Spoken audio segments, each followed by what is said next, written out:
Bienvenue dans Réponse de mec. Dans ce podcast, 3 mecs répondent à la question d'une femme. C'est cash, c'est sans fioriture, c'est frais et c'est souvent marrant. Si tu veux participer, soit en posant une question, soit en répondant à des questions, tu peux nous contacter via le formulaire dont le lien est disponible en description ou par mail sur réponse2@gmail.com. Si tu aimes ce podcast, le meilleur moyen de le soutenir, c'est de le partager autour de toi ou de laisser des commentaires. Et maintenant, la question.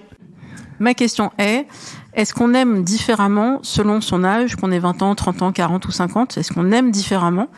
Et si oui, comment reconnaître qu'on est amoureux, puisqu'on ne ressent pas forcément les mêmes choses ?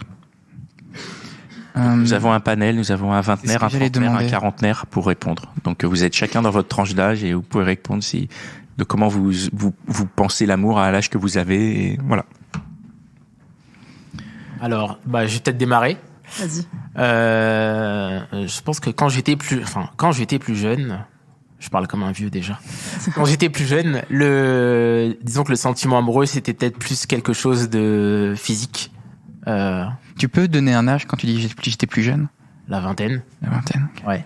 Et physique, tu ressentais physiquement des choses ? Ouais. Enfin, quand je te dis physique, alors non, physique basé sur le physique. Ah. L'attirance physique en général. C'est-à-dire que je suis amoureux égale j'ai envie de ken quand t'es plus jeune, c'est ça ? Je suis amoureux, je trouve cette personne belle. D'accord. Pas juste j'ai envie de ken. D'accord, très bien. Ah ouais, donc ton cœur allait vers quelqu'un qui te plaisait vraiment. Davantage, ouais. Ok. Ouais.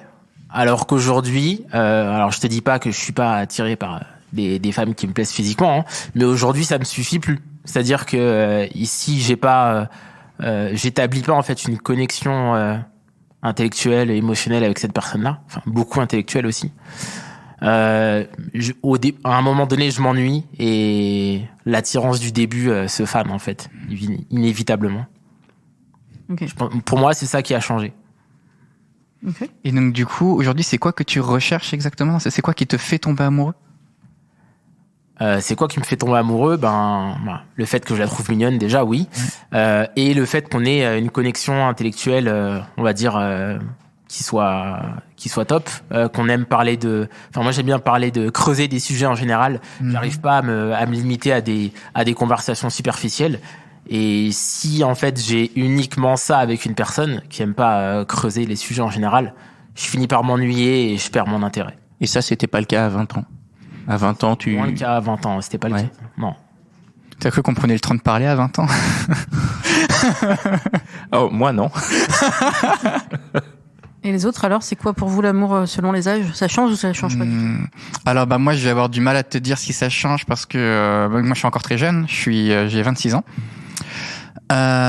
Et pour moi, qu'est-ce qui me marque dans l'amour ? En fait, pour être franc, cette question-là, au-delà du fait qu'elle est intéressante, c'est typiquement le genre de questions qui vont me faire une insomnie ce soir, parce que en fait, elle est terrible cette question de qu'est-ce qui fait que tu tombes amoureux ? Moi, je tombe très très peu amoureux. J'ai beaucoup de mal avec ça. Aujourd'hui, je suis tombé 2 fois amoureux dans ma vie. J'ai eu plus de 2 relations. Mais il y a que 2 fois où j'estime avoir été amoureux. Et j'aime bien cadrer les choses, j'aime bien définir les choses précisément, c'est mon petit côté autiste, ça fait partie de mes charmes. Et c'est quoi le point commun alors ? Et justement, j'en ai cherché un et j'arrive pas encore à mettre le mot dessus. Évidemment, tu l'as évoqué, c'est indéniable, il y a une attirance physique, une attirance sexuelle que je ne peux pas mettre de côté. Pour moi, l'attirance sexuelle, elle est hyper importante dans ma relation aux autres. Et il y a également le film Hôtel Transylvania qui le définit comme ça, ce qu'il appelle le zing. C'est un petit dessin animé où il parle du zing, il y a une petite accroche particulière, un petit truc qui fait que ça capte. Et vraiment, je m'étais amusé parce que j'ai essayé de définir quel était ce zing pour moi. J'avais fait une soirée avec ma copine de l'époque dont j'étais amoureux. Et à un moment, donc, on jouait à un jeu vidéo, je sais plus ce qu'on faisait exactement, et je m'étais dit putain, là il vient de se passer un truc que j'ai trouvé hyper charmant, qui était hyper charmant chez elle. C'est quelque chose que je vais pouvoir réitérer avec d'autres personnes. Mais j'ai réitéré cette chose avec d'autres personnes et il n'y avait pas le petit zing. Et du coup, c'est hyper dur de te répondre là-dessus. C'est vraiment une question fascinante. Qu'est-ce qui nous attire chez quelqu'un ? C'est fou, c'est dur. Après, c'est peut-être ton état d'esprit aussi à ce moment-là. C'est-à-dire ? Il y a le côté parce que c'était toi, parce que c'était elle et parce que c'était à ce moment-là. Tu changes tout le contexte à un autre moment, la même personne, mais toi tu vas pas bien à ce moment-là. T'es sur autre chose et ton cœur il est pas disponible, ta tête elle est pas disponible.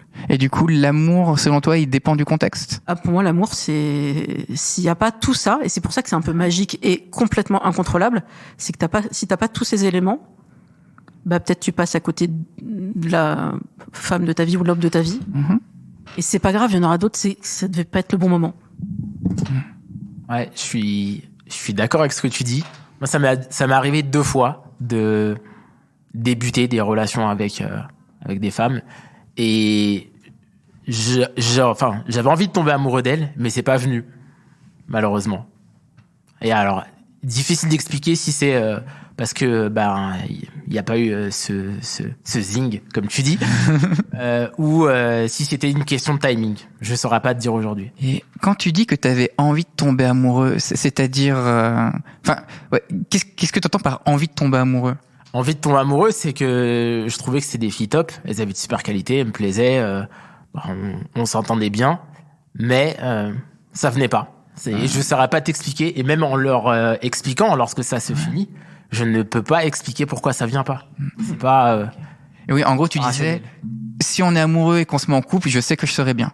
En gros, c'est ça que t'entends par avoir envie d'être amoureux. Tu savais qu'en t'installant avec cette personne-là, t'aurais été bien. Ouais. Putain, c'est trop con, mec. Ça me rend trop triste ton histoire. Ça, j'en étais, je pense, j'avais pas de doute dessus, en fait. J'aimerais bien entendre l'avis de quelqu'un qui est de mon âge ou plus âgé que moi. Alors moi, je vais avoir 50 ans dans une semaine. Ouais, c'est bon, la tranche qui m'intéresse. Et en fait, j'essayais de me dire combien de fois j'étais amoureux, et c'est bizarre, mais avec le temps, on n'a pas la même définition de ce que c'est que l'amour. C'est une histoire qui était genre mon amour d'adolescence, qui prenait tout mon esprit à 16 ans, etc. Quand j'en parle aujourd'hui, j'ai l'impression que j'ai pas envie de la compter, des amours qui ont vraiment compté. Et j'ai envie de dire que j'étais avec du recul 2 fois vraiment amoureux. Est-ce que ça change? Oui, parce que la première, c'était la femme de ma vie, je l'ai épousée, on est passé 13 ans ensemble, j'ai un fils de 23 ans avec elle. Et l'autre, ça a changé, oui, parce que c'est un mec. Donc déjà, voilà. Mais par contre, quand je suis amoureux, ce qui est commun à tout ça, c'est le fait que la personne prenne toutes mes pensées de manière omniprésente. C'est vraiment ça. C'est vraiment que, en fait, il n'y a pas autre chose qui passe au-dessus. Il n'y a pas autre chose qui m'intéresse davantage. Voilà. Et pour moi, c'est ça d'être amoureux. Et du coup, est-ce que ça a changé la façon dont je suis amoureux? Non. Après, il y a un problème de définition et j'ai pas la réponse. Si j'avais la réponse, je ferais pas de podcast sur les relations de couple. Voilà. En fait, ouais, pour moi, l'amour, c'est un sentiment très fort. T'as des frissons. Et en fait, moi, j'ai une libido qui est importante et je trouve que le sexe c'est une part importante d'une relation. Néanmoins, c'est pas central dans la relation de mon point de vue. Et ça, c'est le fil conducteur de toute ma vie, en fait. C'est que le sexe, c'est un truc super cool. Voilà, je leur conseille à ceux qui n'ont pas essayé. Voilà. Par contre, ça s'étouffe à la saison 2. L'amour, en fait, c'est pas, ça veut pas être que ça. Et j'ai même pas réussi à dire que c'est pas ça. C'est-à-dire que pendant très longtemps, parce que je suis bisexuel, en fait, et pendant très longtemps, j'ai même dissocié l'amour et le sexe comme 2 entités totalement indépendantes l'une de l'autre. Voilà.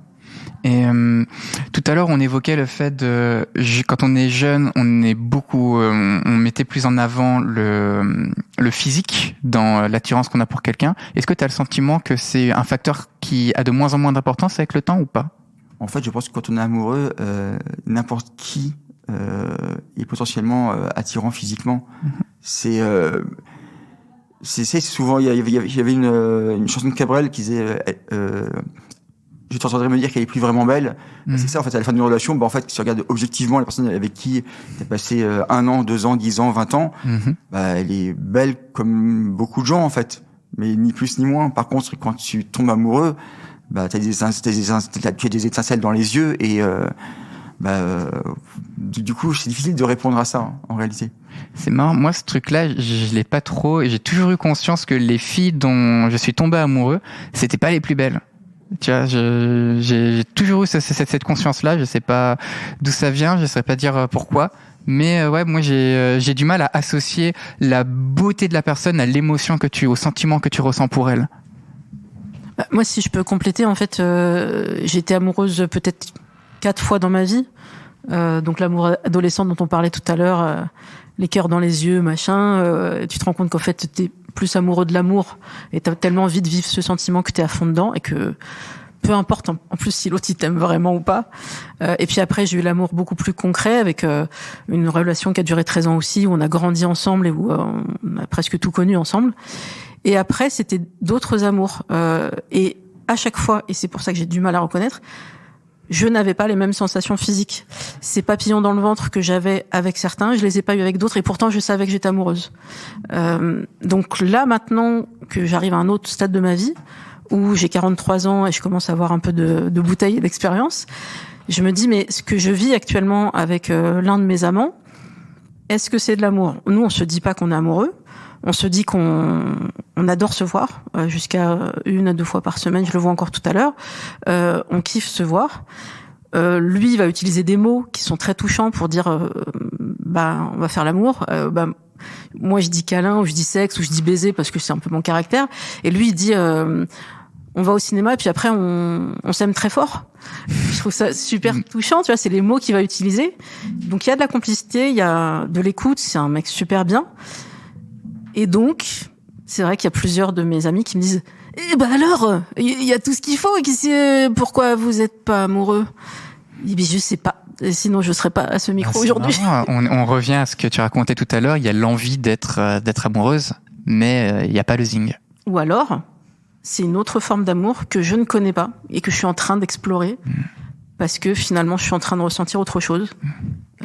Là, tu mets le doigt... Ça viendra plus tard. Ah, peut-être aussi. Tu mets le doigt sur un truc qui est assez important pour moi. On dévie légèrement de la question, mais on est toujours sur le sujet de l'amour et de ce qu'on partage avec l'autre. Je pense pas qu'on se met forcément en couple, qu'on construit forcément quelque chose avec quelqu'un dont on est amoureux. Je vais essayer d'expliquer ça. Tu peux être amoureux de quelqu'un, mais vous vous faites énormément de mal mutuellement. Les relations toxiques, c'est exactement ça. Un amour inconditionnel qui prend énormément de place dans ton cœur, peut-être même trop de place, tellement que vous vous faites du mal mutuellement, c'est quelqu'un avec qui tu ne peux pas construire de relation. Par contre, une personne dont tu n'es peut-être pas amoureux, mais avec qui tu te sens bien, une personne en qui tu as confiance, c'est le candidat, entre guillemets, idéal pour construire quelque chose de plus sérieux. Et donc ouais, je fais vraiment cette dissociation entre être amoureux de quelqu'un et se mettre en couple avec quelqu'un et construire quelque chose avec quelqu'un. Là, le conseil du coup qu'on m'a donné, je salue d'ailleurs Claudia de Self Love Project, qui me disait tu veux pas juste essayer de pas te poser la question de mettre un mot sur ce que vous vivez, mais juste de le vivre et peut-être de vous voir de plus en plus souvent et de voir ce que ça donne. Et donc c'est ce qu'on fait avec une géométrie particulière qui est, nous pour l'instant, j'ai dit nous, chacun a envie de continuer dans sa liberté de voir d'autres personnes éventuellement. Le truc, c'est que moi, j'ai moins envie de voir les autres. J'ai plus envie de voir lui. Lui, pareil. Donc, est-ce que ce serait un truc qui irait vers un couple ouvert? Peut-être. Ou alors on est en train d'inventer notre propre définition et on aurait le droit aussi. Donc, à suivre. Pour répondre quand même à ta question, est-ce que ça change en fonction de l'âge? Je pense qu'en vérité, l'amour, ça change en fonction de chaque aventure, chaque histoire que tu vis en réalité. Je crois que tu peux avoir, si tu tombes amoureux, je sais pas si on peut tomber amoureux aussi souvent, mais en tout cas, par exemple, 10 fois sur une décennie, ce sera sûrement 10 amours différents quand même, quoi. Et par contre, il y a Est-ce que les attentes dans le couple changent avec le temps? Ça, c'est une question que je vous pose parce que moi, je suis trop jeune pour le savoir. Mais moi, aujourd'hui, je rencontre une meuf, je me dis juste, je suis bien avec elle, bah let's go, on fait quelque chose, tu vois. Et est-ce que avec le temps, avec la maturité, il y a des attentes différentes? Est-ce que tu te poses d'autres questions? Je te rassure. Hein. Non mais Juste vieux. Hein. avec la maturité de l'existence, si tu Tu as peux. de la chance de voir les choses comme ça. Moi, si je peux apporter un élément de réponse. Vous posez-vous quand vous mettez en couple, quoi. Alors moi, Qu'est-ce qui m'attend par opposition à ce que tu dis, que je trouve Ouais. génial, où tu dis let's go, voilà. Moi, je me dis comment je vais me sortir de cette emmerde le jour où ça va devenir emmerdant. Je me dis ok, je mets un doigt dedans, mais comment j'en sors? Tu vois, c'est pour ça typiquement que je sors jamais avec des gens de mon voisinage qui peuvent potentiellement me plaire, mais je me dis bah non, en fait, je vais la recroiser dans la rue, je vais donc no way. Donc moi, j'aborde les relations sous cet angle-là, sous l'angle de Et de ça la a toujours fuite. été le cas ou ça a évolué avec le temps? Ah, ça a complètement évolué avec le temps. C'était pas du tout le cas quand j'avais ton âge où j'y allais de manière complètement inconsciente. Mais j'ai appris. Si tu veux. Par Au bout d'un moment. Pour répondre à sa question également, en fait, quand j'ai commencé mon histoire d'amour avec la femme avec qui j'ai vécu pendant 13 ans, je me suis surpris avec un lapsus en disant la femme de ma vie tout à l'heure, hein, quand même. C'est trop chou, quand tu parles d'elle, t'as un smile, mon gars. Ah ouais, mais mignon. en fait, quand j'avais l'envie dans mes relations de construire, je projetais des choses, j'avais des attentes, etc. Voilà. Là, j'ai appris avec le temps à profiter de l'instant présent et de vivre la minute. Alors, c'est mon projet. Hein. Je suis croyant, je suis pas encore pratiquant, mais voilà, de vivre la minute à l'instant présent et de pas espérer, parce qu'en fait, l'espoir, c'est génial. Quand les plans arrivent, je vais pas spoiler, mais il est possible que ce soit pas exactement comme ça à la fin que ce que vous aviez imaginé. Et donc, du coup, voilà, savoir apprécier l'instant présent et pas trop projeter, trop avoir d'attentes. C'est maintenant ma façon d'essayer d'envisager l'amour, quoi. Voilà. C'est marrant, tu vois, bah moi, pour mon jeune âge, je m'imaginais que ça allait être l'inverse à mon âge actuellement, je me pose aucune question et plus le temps va passer, plus je me mettrai de pression à me demander, ok, est-ce que c'est la bonne? Est-ce qu'on va pouvoir réussir à construire ensemble? Est-ce que le couple va tenir? C'est très beau.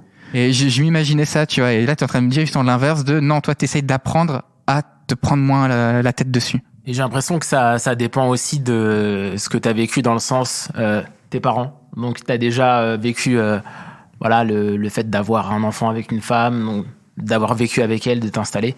Si t'as pas forcément vécu ça, en effet, tu vas devenir, enfin moi en tout cas c'est mon cas, Ouais. je deviens de plus en plus rationnel en fait. Je me dis mais est-ce qu'on a le même mode de vie, est-ce qu'on a la même façon de penser bon après Fais un petit tableau Excel avant de non mais avant de te mettre en couple. je suis pas en train de me dire est-ce qu'on a les mêmes hobbies parce Ouais. que ça on peut se retrouver dessus. Enfin, voilà, il y a 10 000 façons de voir les choses, mais est-ce qu'on a le même état d'esprit? Enfin, voilà, essayer d'être le plus proche, j'allais dire, je sais pas si je peux dire culturellement parlant, mais Et ça, c'est quelque chose que tu n'avais pas forcément quand tu étais plus jeune, cette volonté de proximité, de partager autant de choses?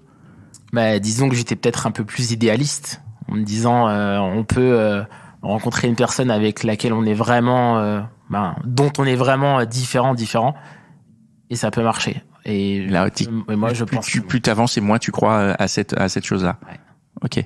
Ouais, je suis assez d'accord. Le seul truc, moi, est-ce que c'est une question de temps ou plus d'expérience? Je pense qu'on a tous vécu des drames, même collectifs. Il y a eu des attentats et tout. Et donc, moi, c'est mon moteur. On n'a pas le temps pour des histoires médiocres.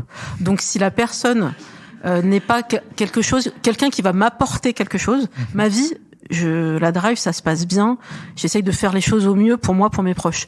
Et toi, t'es à Carrefour, en fait. Non, mais le mec qui arrive dans ma vie, si c'est plus un boulet que quelqu'un qui va m'apporter du bonheur, bon bah voilà, la question elle est répondue. Hein. J'ai pas le temps. Mais ça, comment tu fais pour le savoir avant de te mettre en couple avec la personne? Bah en fait, tu le repères dès les premières conversations parce que moi je pose beaucoup de questions et donc par exemple je vais voir si la personne me pose autant de questions en retour, s'intéresse. Je vais prendre l'exemple d'un type qui est revenu dans ma vie il y a pas longtemps, où il m'a dit, mais en fait, moi, ça m'intéresse pas, ta passion, là, elle m'intéresse pas. Moi, tu t'intéresses pas à moi, en te remerciant. Écoute, Ah oui, bah, non, mais voilà. là, Moi, j'ai pas dit que ta passion, l'escrime, c'est tout pourri. Non, je respecte les gens qui font de l'escrime, il y a pas de problème. Ouais, du coup, effectivement, je comprends ta volonté d'aller sur des matchs communs. Ouais. Mais tu disais un truc tout à l'heure, tu disais, est-ce que justement la relation de couple idéale, ce serait pas juste t'es avec une femme, t'es bien et t'es pas forcément amoureux. Et moi, j'y crois pas à ça, en fait. Ah ouais, putain. Non, en fait. J'étais en train de me dire bravo, t'as tout gagné. Mais tu n'y crois pas. Je vais couper mon micro. Non, en fait, je me dis comment tu peux affronter potentiellement des périodes qui vont être plus difficiles, parce qu'il y en a dans tous les couples. Si t'es pas amoureux. Moi, si je suis pas amoureux et qu'il y a une difficulté qui arrive, je me casse. Mais l'empathie, enfin. Ah, tu te casses carrément. Mais tu vas pas affronter des choses vraiment difficiles, des désaccords, je sais pas, profonds. Je comprends. De point de vue qui peuvent être. En fait, pour toi, l'amour, c'est vraiment ce truc qui te permet de rester dans les moments difficiles et de te dire, j'aime cette personne au-delà de tout et je serai là pour elle. Mais dans l'amitié, c'est pareil. Ouais, parce que moi, c'est là-dessus que j'allais rebondir, tu vois, c'est cette envie de tenir, elle peut exister par l'amour, mais elle existe aussi par l'amitié. Ce truc de s'accrocher, de pas casser. T'as aussi même tout ce que t'as construit avec la personne qui peut te motiver à ne pas vouloir que la relation s'arrête. T'as plein de choses qui vont s'ajouter. Et moi, après, c'est peut-être aussi, là, on commence à rentrer encore plus deep dans la vision qu'on a de l'amour. Moi, je crois pas en l'amour éternel. Pour moi, l'amour, il finit par partir. Peut-être que des gens ont vraiment réussi à passer toute une vie à être fous amoureux l'un de l'autre. Ça a l'air merveilleux, mais je n'y crois pas du tout. Je ne me sens pas capable de vivre ça un jour. Et donc, si tu me dis que le seul moyen de faire tenir un couple, c'est l'amour, tu m'annonces que je ne pourrai jamais faire tenir un couple. Alors, non, je te dis pas que c'est la seule façon de faire tenir un couple. Je te dis que s'il y a pas ça, pour moi, le couple ne va pas tenir. Mais moi, je le vois comme un truc super positif, en fait, que c'est pas éternel. Ça veut dire que tu vas rencontrer plusieurs personnes. Moi, je suis bien d'accord avec toi là-dessus. Tu vas vivre plusieurs amours différents et vous allez grandir ensemble. Et c'est super, c'est encore mieux, je trouve. C'est pour ça qu'on peut garder le smile sur une histoire qui est finie. Mais oui, parce qu'il y a une autre qui va commencer. Ou que Quelle énergie. ou que ta relation de couple peut devenir autre chose et que c'est plus, j'ai l'impression que les personnes qui vraiment âgées, c'est plus de l'amour, c'est une profonde affection. De la tendresse, ouais. Toujours, C'est de la flemme, quoi. C'est de la flemme. Ils sont trop vieux. Ils se disent, j'ai des rides, j'ai des plis. Lui, il a tenu jusque-là. Avec un peu de chance, il tire encore plus, quoi. Ouais, ou j'attends. Je pense que les personnes âgées, c'est le désespoir, quoi, non? Non, mais pardon, mais il y a un peu de ça. Moi, je pense qu'il y a des gens qui attendent. C'est ce que je dis. Moi, je pense que je le dis en rigolant, mais je le pense quand même. Je pense que vraiment, il y a ce côté. Financière aussi, donc c'est des accords, quoi. C'est un partenariat après. Hein. Ouais, c'est ça. Quand t'es. Dans un En même des temps, films fut un temps, le mariage était un partenariat à la base pour obtenir les terres de l'autre. Dans un des films de Prévert, juste une citation rapide. Vas-y. Un des films de Prévert, une citation que j'adore, c'est un gars qui dit, tu vois, j'étais avec ma meuf, j'étais avec ma femme, je la détestais, elle me détestait. Tu sais quoi, quand elle est morte, j'ai senti un vide. Quoi, la haine, c'est comme l'amour, ça occupe. Oh. Magnifique. Oh, Jacques Et voilà, Prévert, le tueur. ça répond bien à ce que vous disiez. Ça fera un très bon mot de la fin. Je ne sais pas qu'en penser, mais ça permet une bonne manière de conclure. Ça a été une bonne réponse à ta question? Oui, parfait, merci beaucoup. Très chouette épisode sur l'amour à tout âge. Merci beaucoup.